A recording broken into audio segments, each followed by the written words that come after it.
네. 오늘은 어떤 얘기를, 따끈따끈한 얘기를 좀 준비해 오셨나요? 네.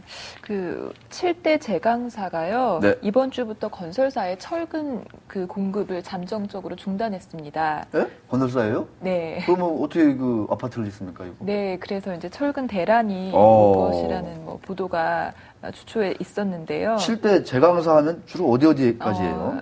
대표적으로 현대제철과 동국제강이 이제 있고요. 그다음에 철근 만드는 회사들. 예. 네. 한국제강, 대한제강, 한국철강, YK스틸, 환영철강이 이제 7대 제강사로 불리는 업체들입니다. 야, 이 충돌은 결국은 뭐 가격 문제입니까? 뭐 그렇습니다. 뭔가요? 예. 가격이 이제 좀 관심사인데요. 원인이 원가 인상 압박을 받는 제강사와 건설 경기 불황을 겪는 건설사들이 철근 가격을 놓고 합의에 도달하지 못했기 때문인데요. 제강업계가 제시한 가격은 톤당 85만 원 선을 이고 그다음에 건설사들은 톤당 80만 원 선 이하를 주장하고 있습니다.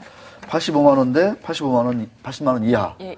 둘 다 참 이해는 가요, 그죠? 예. 이 상황이 원자재 가격이 철광석 가격이 막 급등해 버렸으니까 네. 고철 가격도 막 뛰어버렸고 네. 그러다 보니까 철근 업체들은 정말 우리 원가 부담 장난 아니다 이러는 거고 네. 건설사들은 건설 경기 지금 저 주택 경기 봐라. 4대강 아니면 우리 지금 벌써 다 굶어 죽었다. 이런 얘기 하고 있지 않습니까, 지금? 네. 그나마 4대강으로 연명하고 있다.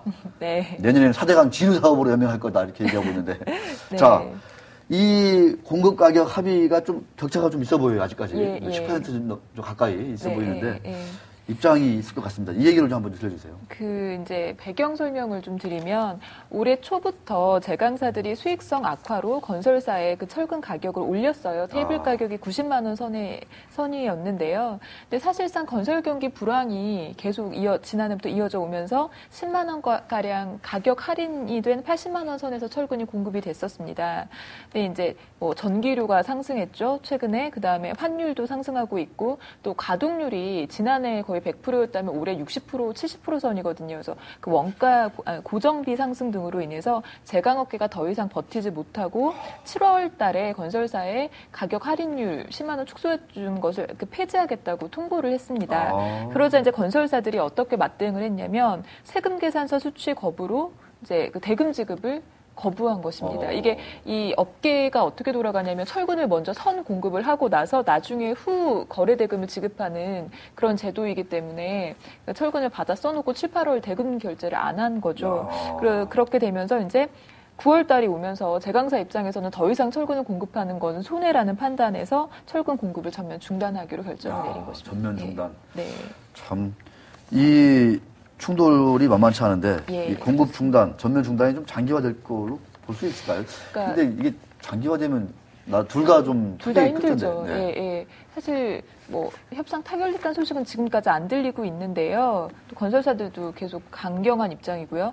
예, 근데 이와 비슷한 사태가 지난해 4월, 10월에도 있었거든요. 그때도 뭐 3개월 동안 물빛 작업을 해서 결국에 했지만 합의가 도달되지 않아서 이렇게 뭐 철근 공급이 중단됐었는데요. 그렇지만 사태가 발생하고 1에서 2주 정도 만에 해결됐던 사례가 있습니다. 그래서 이제 제강사 쪽 관련한 입장에서는 장기화되진 않을 것이다. 뭐 한 달씩 뭐 중단되거나 이러진 않을 것이다라는 뭐 전망을 맞아요. 하고 있긴 합니다. 예. 그렇군요. 이게 장기화되면 둘 다 손해니까 예. 어떤 식으로 타협을. 예. 그러니까 그 가격 85만 원대 80만 원 이하에서 좀 80만 원 초반에서 좀 이렇게 협상 타결되지 않을까 싶기도 하고. 근데 뭐 또 제강업계는 90만 원에서 그것도 이제 원래 양보했으니까. 양보를 한 거기 때문에 물러서지 않겠다는 입장이고요. 그렇군요. 하여튼 철근 업체들도 요새 참 고심이 많군요. 네. 자, 두 번째 이슈는 동양시멘트가 네. 삼척으로 본사를 이전합니까? 네, 그렇습니다. 시멘트 업계에서 지방으로 본사를 이전하는 최초의 사례인데요. 예. 원래 이 시멘트 업체들은 서울, 강남지 등등의 아주 굴지의 본사를 가지고 있지 않습니까? 네, 그렇습니다. 근데 이제 지방으로 이전하는 거군요. 삼척시로 이전을 하는 거죠.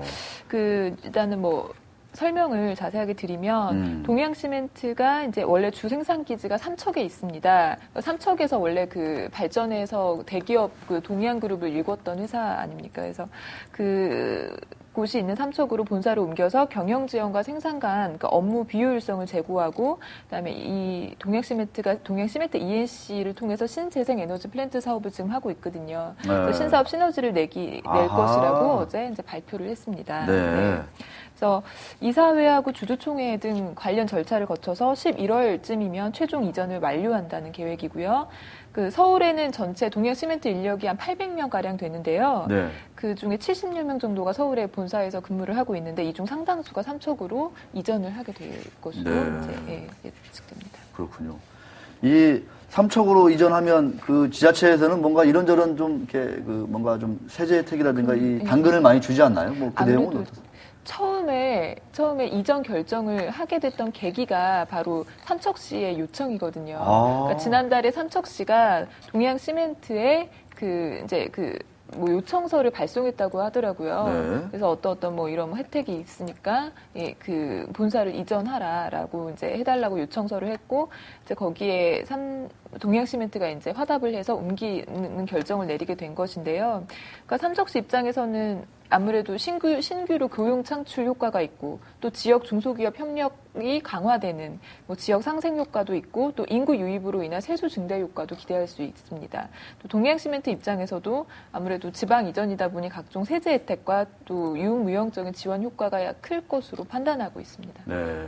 동양시멘트면은 동양그룹 소속의 그 계열사인 거죠. 그러니까 동양 메이저가 예전 동양 그쵸. 주 동양이 네, 주 일단은 동양이 이제 지주회사고 메이저는 매직과 얼마 전에 여기는 참 동양그룹이 요새 참 이렇게 뭐랄까 유동성 자체가 이렇게 좋지 않다 보니까 주가가 참 많이 빠지기도 하고 그랬던 것 같은데.